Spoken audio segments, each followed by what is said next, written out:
Welcome to the deep dive. You're here looking for that shortcut to really getting your head around complex topics quickly. And today it's a big one. Huge. The global financial system, it touches everything you do. Absolutely. So our mission right now is to build that fundamental understanding, the kind that honestly often gets missed. It's a strange thing, isn't it? We all use money every single day. We earn it, save it, worry about it. Uh-huh. But how many people actually stop and think, well, who makes this stuff? And how does it sort of lose its value over time without me noticing? Exactly. That's why we wanted to do this particular deep dive. We've got source material here that aims to, let's say, open your eyes to some of the underlying mechanics. Financial secrets, some call them. Right. And we promise in future dives, we will tackle the massive shifts, Bretton Woods, the Nixon shock, QE, all that complex history. For sure. Yeah. But you can't really grasp those, really big policy changes unless you understand the absolute basics first. Ground floor first. Exactly. So today, we're focused just on two core pillars. First, what actually is money? Why does scarcity, define its value? Okay, pillar one. And pillar two, how do inflation and this idea of debasement, how do they work together to, frankly, make most people poorer without them even realizing it? That's the invisible part. Okay, this sounds like the essential foundation then. It really is. Get this.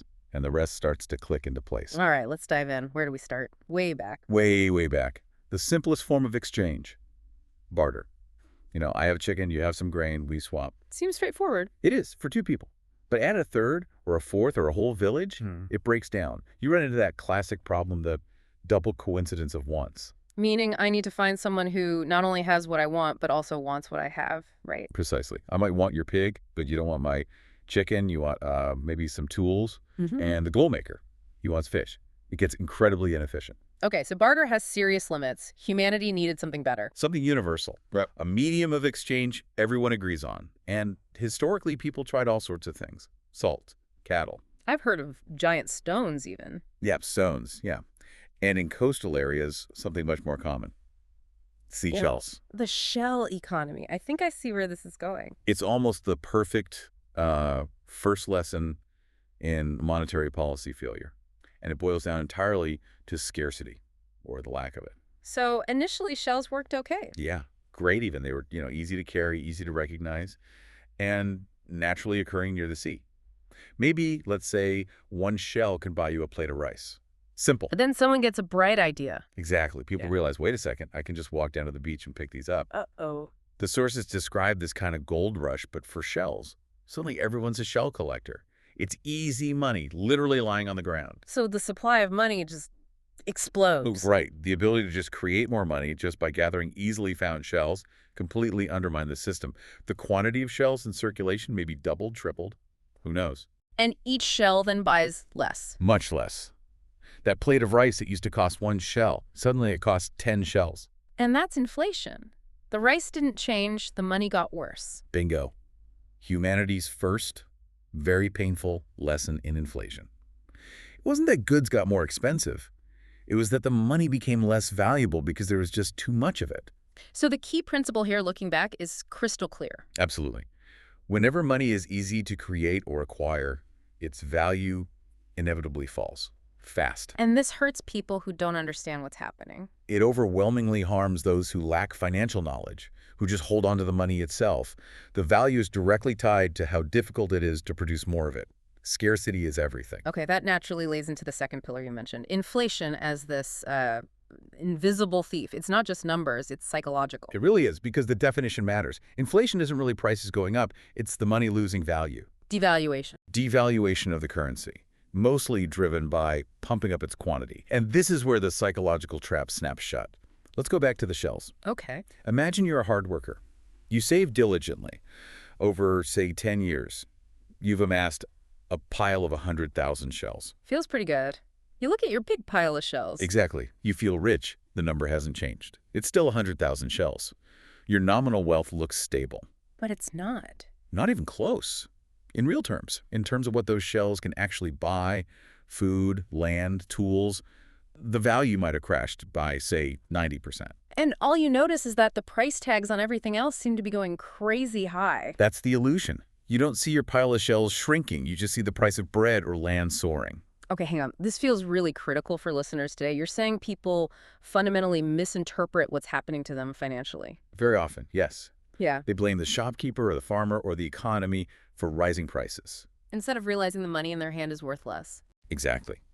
They don't connect the dots back to the fact that the supply of their currency might have been massively increased quietly behind the scenes. Wow. So they feel poorer because things cost more, but they think their savings amount is still solid because the number looks the same. That hidden erosion, that's the danger of inflation.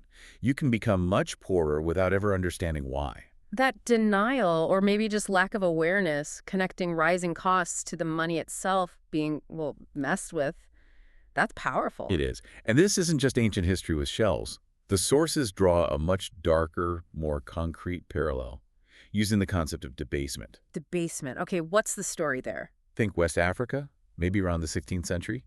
Certain communities use specific types of beads, like cowrie beads, as their currency. Similar to shells, valued because they weren't easy to just make or find locally. Precisely.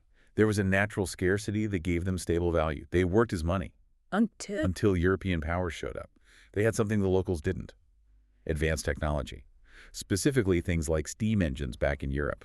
Okay, how does that connect? It allowed them to mass-produce identical-looking cowrie beads incredibly cheaply, far away in Europe. Then they started importing them, secretly, in huge quantities. Oh, wow. So they didn't attack with armies. They attacked the money itself. They flooded the local African economies with these counterfeit, easily made beads, trading them for real goods, resources, land, labor. That's insidious. It's like the shell problem, but deliberately engineered. Exactly. A controlled demolition of the currency. The number of beads in circulation skyrockets. And the local Africans, they just see prices going up, like with the shells. Yes. Food costs more, land costs more. So what do?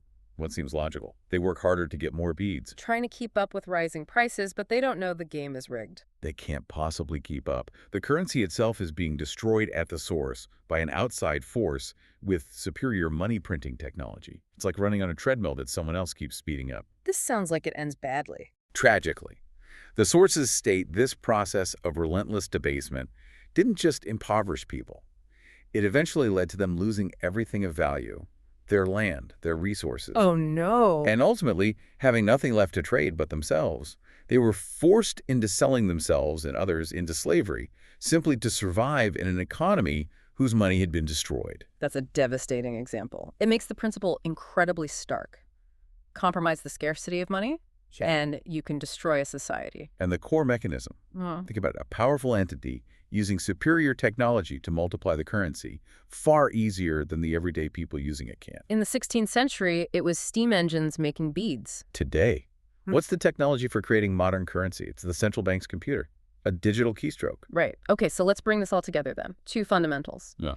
Money needs scarcity, like gold had, not like easily found shells or mass-produced beads. Check. And two, inflation or debasement is this hidden wealth destruction that fools people because their nominal balance looks okay while their real purchasing power collapses. Check. That's the core. So connecting this to right now, for everyone listening, we're not using shells or beads. We're using cash, dollars, euros, yen. Money that, since 1971, isn't backed by gold or any fixed asset anymore. That date is crucial. 1971 changed everything. Since then, we've been in a purely fiat system.